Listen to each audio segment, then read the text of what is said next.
There was a rumor that popped up on Reddit this week. It was very last detailed. week when this comes out. Yeah, I don't remember all the specifics of it. Do you remember? It was No. like someone's. There were so many bullet points. Friend, someone about like someone that works on a track that knows Checo. I don't know. Again, I don't have all the information, but essentially the gist of the post was that Checo was going to announce his retirement following the Mexican GP. Mm-hmm. That it's been too much for him, yada yada yada, sure. and he's going to say farewell. I mean, I didn't think it was like 100% true, but I wasn't like, oh, there's no way. Yes, do you know what I mean? Yes, there's always it's like with Dumois. It's like it's like it could happen. It could have they said things that have come true 100%, but you have to take every piece of information with a grain of salt. Yes. Pinch of salt. Yes. But yeah, Checo did then come out and say, this is not true. I'm not going to announce my retirement. So that has because I'm being fired. Right. That has been debunked. And again, it will be funny if he does in fact announce his retirement. Well, he's also, the reality is he's not going to announce it also because he wants to get paid. Yeah. That's true. He wants that final. If they're gonna cut out his contract, he's like, okay, well, he's gonna pull the Daniel Ricciardo special, give him my money, as he should. But then the other rumor that does seem a lot more valid is that Red Bull have given him an ultimatum that if he does not finish P2 in the standings, that he will be predicted this. Replaced. I did predict this, not to YouTube my own horn. Toot. And as I mentioned before, Lewis Hamilton, like 30-something points back from Checo. So if you, and that he would be replaced by Daniel Ricciardo, which is quite something. And I said this on TikTok, if you are a Checo fan and you want Checo to have the seat, you are going to be on your hands and knees praying for, every race of Lewis DNF. And if you are a Danny Rick fan, you better pray to the altar of Lewis Hamilton, honestly, because he's your guy. They're gonna say he's your daddy. Yeah, right now he is. Yeah. Whether you like it or not. Yeah. And I'm already obviously a Lewis fan, so it's easy for me to do that. But and I would root for Lewis anyway.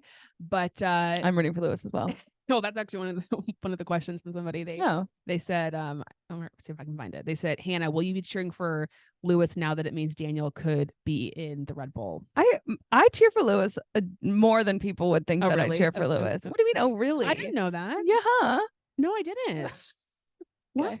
I don't know. I thought you knew that. I think I felt that you are neutral on Lewis, but I didn't know that you rooted for Lewis. Oh, I guess. To be fair, when situations like this, like Coda last year, right? I was really rooting for Lewis. Yes. But that was really plot.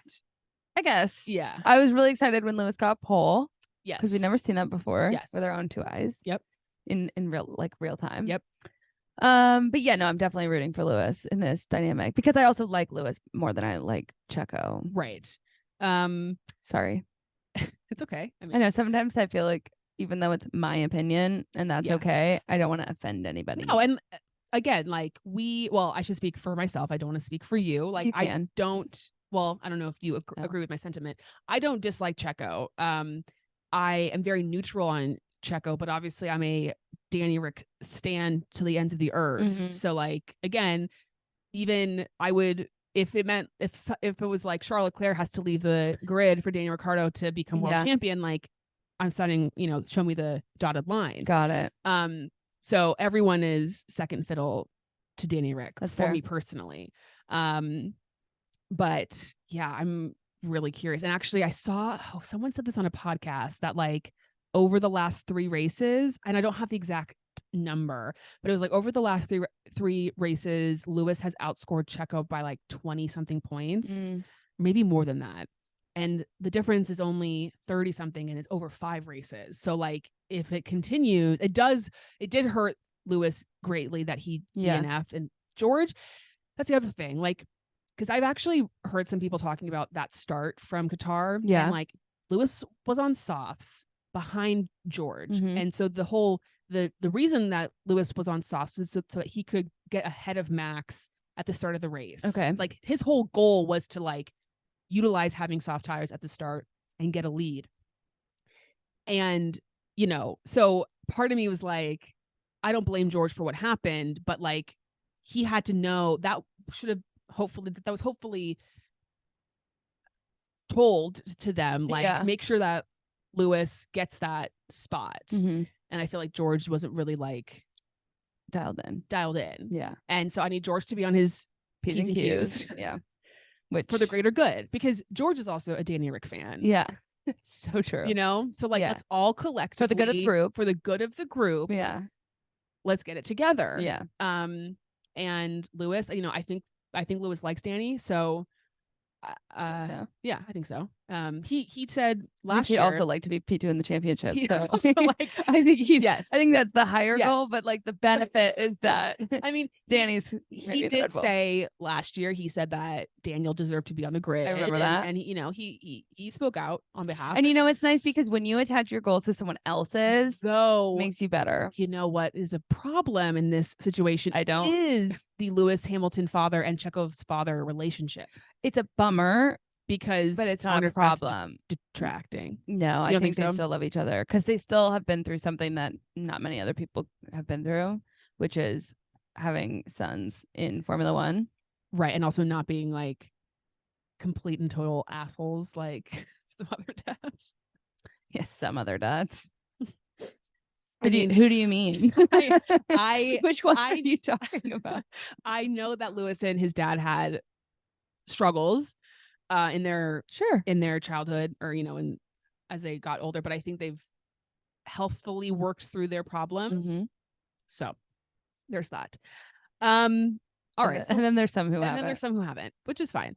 Yeah, I'll be curious. I mean, I'm obviously like, that's the storyline for me. Yeah. For the rest of the season, because there's nothing, I mean, obviously the championships are all locked up. So it's like, what else can we be like looking for? I also would genuinely rather Lewis be second in the championship. Yes. All the other perks are awesome, but I would prefer that. Well, and also a lot of people have been saying too, like, and they've, you know, Christians come out and talk about this. Like, I think they are genuinely really worried about McLaren next season. Yeah. Because I heard that too, and please don't quote me on this, obviously, but that McLaren has scored Red Bull or Checo? Red Bull, I believe. Yeah, okay. And like I can't remember how many races it's been, but yes. Yeah.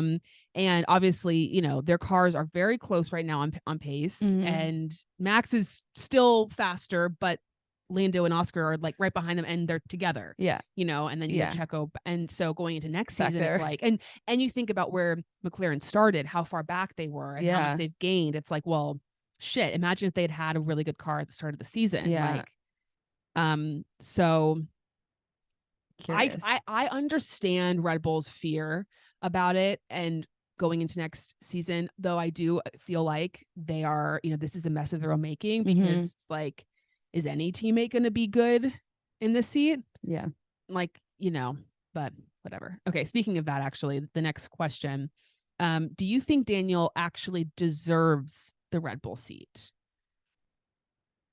I really don't like these questions, only because like, what's the rubric for deserving like seat? Is he fast enough? Is he capable enough of having the seat? I think that's probably, they think so, right? And I think that's what it is. I think it's not really for us to say. I mean, it's also so hard too, because we've seen him for 2 races at, you know, whenever that was, July, after having not raced for so long, and then he gets hurt. So we really haven't seen him. Like, it's still crazy to me that like he's involved this season. I know, it's so strange. But yeah, I mean, obviously I think the simulator times, you know, tell a certain story and give them at least some like benchmark of like where of like where they feel like he would be if he was on the track. I think, and I said this too in a TikTok video, like the reality is that Daniel's the only teammate of Max's that has like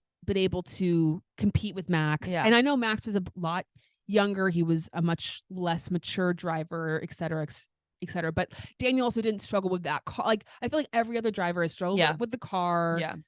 So I think yes.